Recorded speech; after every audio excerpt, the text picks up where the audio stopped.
Magka-deliver po ba kayo? Wala po. Ano na lang mga? Pero ano, yun, galis pa sa Sige po. Ganito na lang po ang pasuloy na lang po. Samahan nyo na lang po ako. Ito yung nasa dito. Doon na lang po.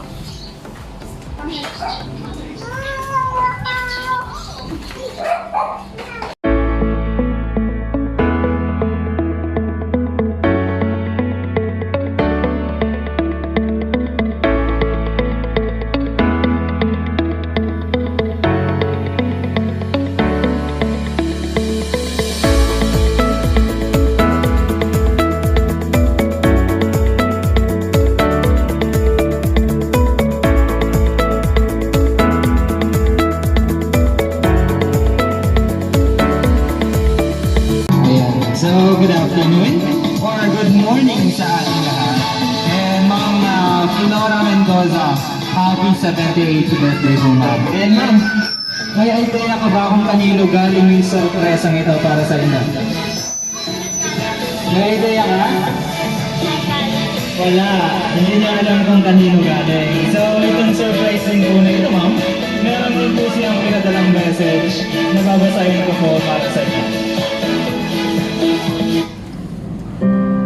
Alright, basahin ko na lang po yung message nila, Ma'am, ha? Dito na lang po tayo, Ma'am, salita.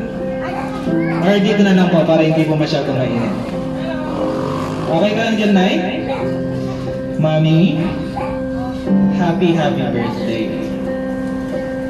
Sana napaligaya ko kayo sa munting sorpresa kong ito para sa inyo. Sa susunod, ako na mismo ang magsa-surprise sa inyo. Ang hiniling ko lamang ay maging malusog kayo palagi. Kahit malayo ako, sana napapasaya ko kayo. I'm looking forward to be with you and Dad again. Thank you for your tender love and care. Lagi kayong mag-iingat ni Daddy. Di rin maglalaon, magkakasama-sama ulit tayo sa bakasyon ko. I love you and happy 78th birthday, Mommy from Zion. Ayan, palakpakan naman po natin si Ma'am Flora. And Ma'am, baka may message ka para kay Ma'am Zion.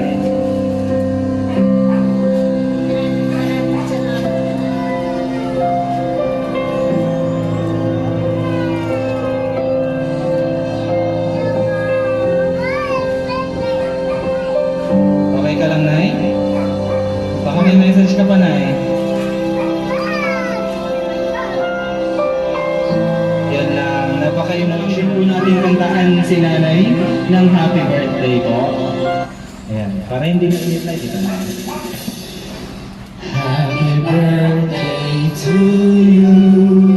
Happy birthday to you. Happy birthday, happy birthday.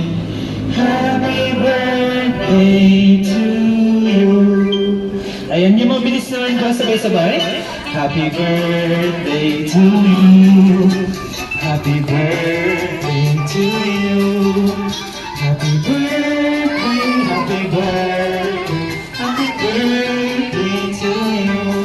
Ayan na, may naka-prepare din po tayo na cake. And before you blow the candle na Nay Flora, push na lang po muna tayo.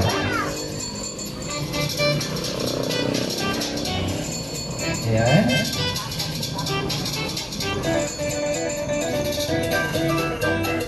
Ayan. Blow na po yung natunay. Blow nyo na. Ayan. And once again, happy 78